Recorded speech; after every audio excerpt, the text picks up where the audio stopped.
കൊല്ലത്തും ഏറെ നേരമായി കാണുന്ന ശക്തമായ സമരമുണ്ട്. രാജ്കുമാർ, കൊല്ലത്തെ സമരത്തെക്കുറിച്ച്.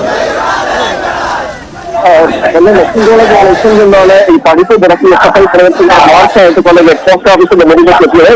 ഇവിടെ പോലീസിന്റെ അതിശക്തമായ ബാരിക്കേഡ് ഉണ്ടായിരുന്നു. ആ ബാരിക്കേഡ് മറികടന്ന് എസ്എഫ്ഐ പ്രവർത്തകർ ഈ പോസ്റ്റ് ഓഫീസിന്റെ ഉള്ളിലേക്ക് കയറി ഇതിന്റെ വാതിൽ ഇപ്പോൾ അവർ ഉപരോധിക്കുകയാണ്. ഇതിനകത്തേക്ക് ഇതിന്റെ എസ്എഫ്ഐ കമ്മീഷണർ വാതിൽ തള്ളി തുറന്ന് കയറുകയും ചെയ്തു. ഇപ്പോൾ പോലീസ് ഇതിനിടയിൽ പോലീസ് ഇവരെ നിലനിർത്തി നിൽക്കാൻ ശ്രമിച്ചു. അങ്ങനെ പോലീസിന്റെ എസ്എഫ്ഐ പ്രവർത്തകർ സംഘർഷത്തിന്റെ മധ്യമെത്തി ഇന്നും തള്ളുകൊണ്ടായി ഇപ്പോൾ വാക്കേറ്റം നടക്കുന്നു. ഒപ്പം തന്നെ ആ പ്രതിഷേധം ഒരു ഇഞ്ച് പോലും പുറകോട്ട് പോകില്ല.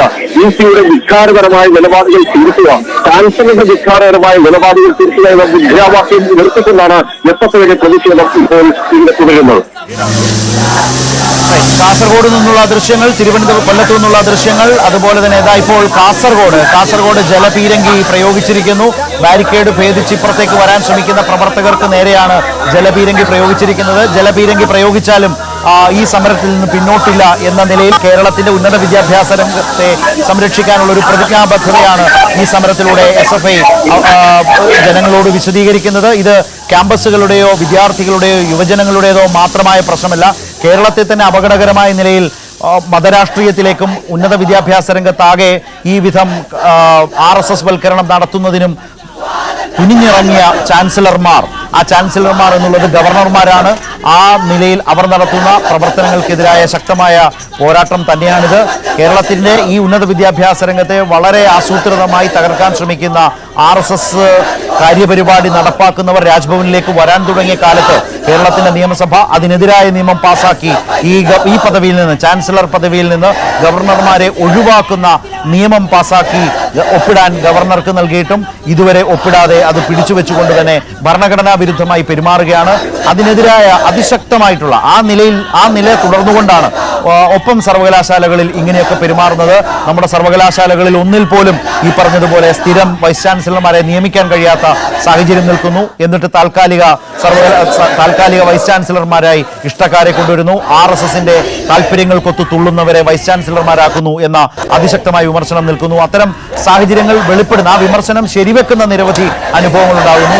ഉദാഹരണത്തിന് കേരള സർവകലാശാലയിലേക്ക് തന്നെ മോഹൻ കുന്നുമ്മലിനെ താൽക്കാലിക VC ആയി കൊണ്ടുവരുന്നു. അവിടെ ഇതിനൊക്കെ മുമ്പ് തന്നെ എസ്എഫ്ഐ അതിശക്തമായ സമരം ചെയ്തിരുന്നു. കാരണം വൈസ് ചാൻസലർ ആയി ഈ ചുമതല ആരോഗ്യ സർവകലാശാലയുടെ വൈസ് ചാൻസലറായ മോഹൻ കുന്നുമ്മൽ കേരള സർവകലാശാലയിലേക്ക് വരുന്ന സാഹചര്യം പോലും വളരെ കുറവായിരുന്നു. വൈസ് ചാൻസലർ എവിടെ കാണാനുണ്ടോ എന്ന് ചോദിച്ച് സർവകലാശാല ക്യാമ്പസിനുള്ളിൽ, കോമ്പൗണ്ടിനുള്ളിൽ സമരം ചെയ്ത അനുഭവമുണ്ട് എസ്എഫ്ഐക്ക് മാസങ്ങൾക്ക് മുമ്പ്. ഇപ്പോൾ തന്നെ ദീർഘകാലം വിദേശ പര്യടനത്തിലായിരുന്നു. ഏറെ രസകരമായ കാര്യം, ആ ഘട്ടത്തിൽ ആ ചാൻസലറായിട്ടുള്ള ഗവർണർ ആർലേക്കർ ആ ചുമതല നൽകിയത് മറ്റൊരു പകരക്കാരിക്കാണ്. KTU സർവകലാശാലയുടെ വൈസ് ചാൻസലറായിട്ടുള്ള സിസ തോമസിന് കേരള സർവകലാശാലയുടെ ചുമതല കൂടി നൽകി. നോക്കൂ, മോഹൻ കുന്നുമ്മൽ തന്നെ പകരക്കാരനാണ്, താൽക്കാലിക ചുമതലക്കാരനാണ്. ആ താൽക്കാലിക ചുമതലക്കാരന് പകരക്കാരനായി മറ്റൊരാളെ കൊണ്ടുവരുന്നു. ഈ രണ്ടാളുകളും ചാൻസലറുടെ രാഷ്ട്രീയ താല്പര്യങ്ങൾക്കനുസരിച്ച്, രാജ്ഭവൻ പറയുന്നതിനനുസരിച്ച് പ്രവർത്തിക്കുന്ന നിലവരുന്നു. രജിസ്ട്രാറെ സസ്പെൻഡ് ചെയ്യുന്നു. സർവകലാശാല ഭരണത്തിൽ സിൻഡിക്കേറ്റുകളുടെ ഏറ്റവും ശക്തമായ അധികാരങ്ങളെ, സിൻഡിക്കേറ്റിന്റെ അവകാശങ്ങളെ ഒക്കെ ഇല്ലായ്മ ചെയ്തുകൊണ്ട് ഏകപക്ഷീയമായ തീരുമാനത്തിലേക്ക് പോയി. ആ തീരുമാനം സിൻഡിക്കേറ്റ് റദ്ദു ചെയ്തു. അങ്ങനെ ഹൈക്കോടതിയിൽ കൊടുത്ത കേസ് പിൻവലിച്ച് അനിൽകുമാർ എന്ന രജിസ്ട്രാർ ജോലിക്ക് കയറി. ആ ജോലിക്ക് കയറിയ രജിസ്ട്രാറെ ജോലിക്ക് പ്രവേശിപ്പിക്കരുത് എന്ന് പറയുന്ന ഉത്തരവിറക്കും വിധത്തിലേക്ക് പിന്നാലെ ഈ വൈസ് ചാൻസലറുടെ ചുമതലയിലിരിക്കുന്നവർ ഉത്തരവിറക്കുന്നു. അതിനെ സുരക്ഷാ ഉദ്യോഗസ്ഥരടക്കം അവഗണിച്ചു. ഇന്ന് രജിസ്ട്രാർ ജോലിക്കെത്തിയ സാഹചര്യം സർവകലാശാലയിൽ.